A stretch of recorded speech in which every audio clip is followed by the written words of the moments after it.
Pour Tahiti et Moorea, vous écoutez Taoui FM sur les 107.3 et les 97.8. Taoui FM. Aujourd'hui, je reçois Florence Huel qui vient nous présenter les fées éphémères. Alors vas-y, qu'est-ce que c'est ?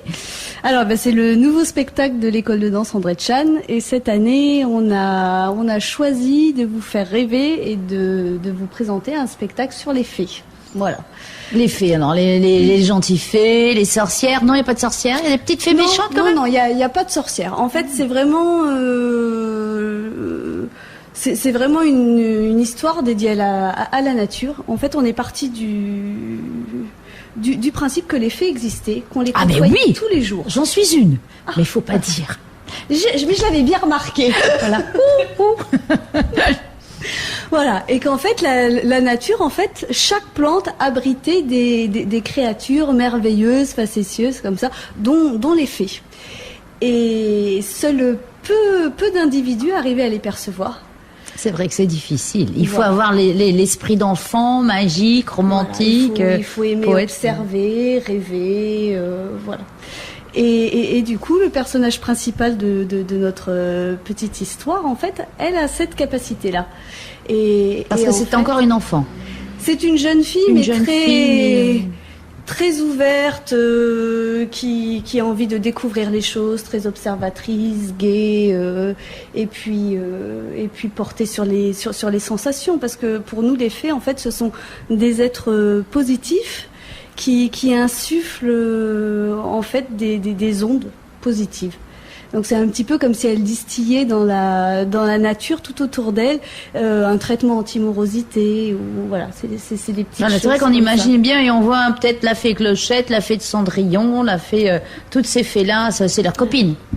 Oui, leurs copines. Mais après, on a travaillé aussi sur les costumes. Moi, j'avais envie de quelque chose de sobre, de très léger, et c'est vrai qu'on n'a pas tellement opté pour le côté chapeau pointu, voile, grandes ailes, et elles ont des caractères bien trempés, toutes différentes. Et moi, c'est ce qui me plaisait. C'est drôle, et puis c'est gai. Voilà, c'est gai. Voilà, donc il y a une histoire, c'est une jeune fille qui se promène dans la nature et qui de place en place. Voilà. Et du coup, en fait, elle va voir l'arrivée de gens de la ville qui vont venir perturber cet équilibre, en fait, parce que ne les perçoivent pas, ces fées.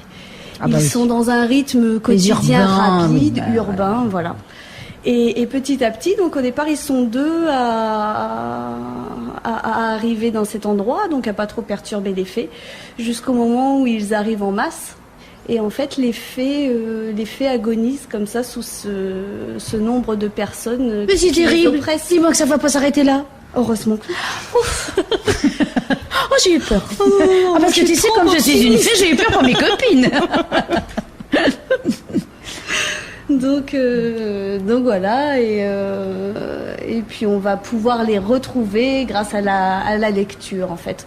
On a aménagé sur scène un petit coin bibliothèque, et les gens, grâce au livre, vont redécouvrir les fées. Et puis l'imagination. Voilà. Et alors la musique, elle c'est d'elle-même. Vous aviez déjà des morceaux, ou alors ça s'est imposé par le thème?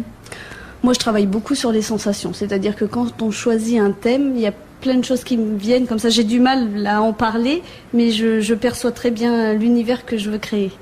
Et après, alors là, par contre, ce sont des heures d'écoute, et je vois tout de suite ce qui me parle, ce que j'ai envie de développer, tout ça. Et la musique, pour moi, c'est la base de la danse. Donc, oui, donc, et ce sont des morceaux connus, pas connus, modernes.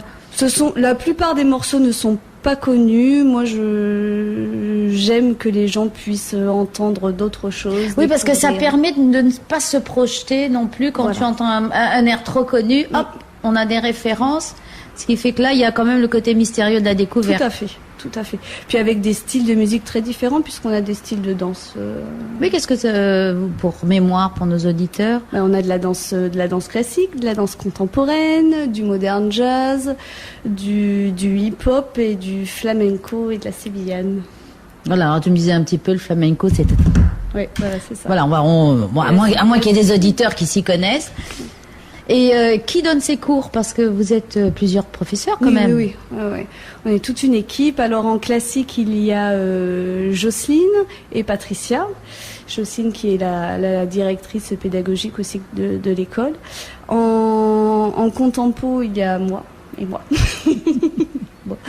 En jazz, là, on a un danseur à qui j'ai confié en fait 2 chorégraphies pour le spectacle, Fabien. Et puis après, pour les classes de tout petits aussi, parce que c'est un travail bien particulier, il y a Émilie pour les 3-6 ans. Et après, en hip-hop et funky jazz, c'est Frédéric Maréré. Et en flamenco et sévillane, Rosemary Urbiola. Alors, il y a quand même combien de danseurs là Sur scène, on est 250. Ouf. Voilà. Bon, c'est le Grand Théâtre, hein, on précise. Oui. C'est vendredi 15 mars et samedi 16, on a oublié de le dire. Oui. 250 à la fois pour le final ou quand même petit à petit? Pour le final, oui, normalement il y aura tout le monde sur scène. Et non, grâce au feu, là, vous allez pouvoir... Ouais. En fait, oui, la fin du spectacle, c'est la cohabitation entre les 2 univers, bien sûr. C'est s'accepter l'un l'autre, laisser de la place, et puis... Alors, pourquoi cette date de mi-mars? Parce que ça fait un peu tôt, quand même, pour une fin d'année d'école de danse. Oui, mais en fait, c'est pour permettre aux élèves de pouvoir réviser tranquillement le bac au mois de mai, les brevets... Même les 3-6 ans sont en avance, hein. Les 3-6 ans, oui. Mais vous continuez ensuite à donner des cours et vous préparez déjà dans ces cas-là le spectacle? Non. Moi, ce que j'aime justement, c'est qu'après, comme on est quand même loin de la fin de l'année scolaire, on peut vraiment reprendre un rythme de travail intense. Et puis, en fin d'année, on a les examens de passage de classe aussi. Ah, parce que vous faites passer les niveaux, ouais. Alors, comment ça se passe là? On fait les pointes. Alors, c'est pas systématique, mais cette année, on va le refaire. Et moi, c'est un rendez-vous que j'adore parce qu'on est en tête-à-tête avec les élèves. Et c'est vrai que on a trop peu l'occasion de faire un retour vraiment personnel à chacun. Et là, en fait, on leur apprend par discipline. Ils ont une variation à apprendre. Et puis après, on étale ça sur une semaine. Ils passent devant tous les professeurs de l'école, individuellement. Et donc ça leur permet de se confronter aussi à eux-mêmes et voir les progrès. Déjà, moi je pense que c'est une aide après pour tous les examens qu'ils auront à passer.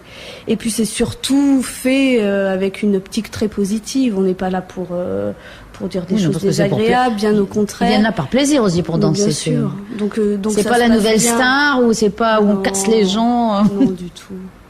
Non, et puis au contraire, on leur dit franchement ce qu'on a pensé de leur travail de l'année, les qualités, les choses à travailler aussi, parce que c'est important, c'est comme ça qu'on avance. Ça permet de progresser. Hein, voilà. Si on te conforte toujours dans ta glorieuse certitude...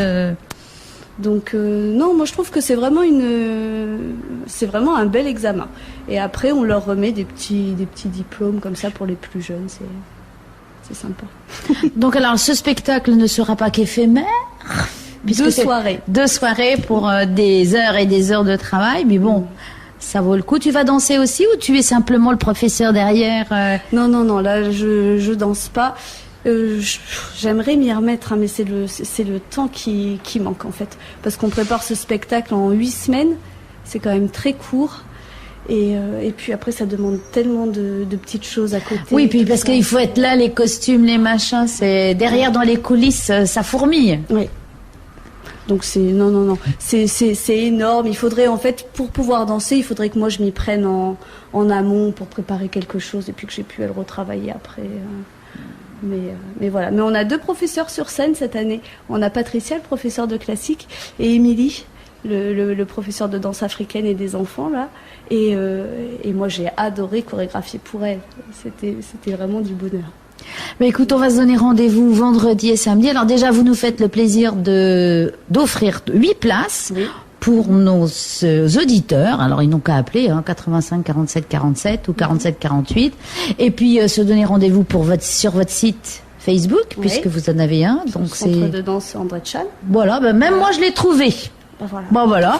Ou sur notre site Taoui FM, bien sûr.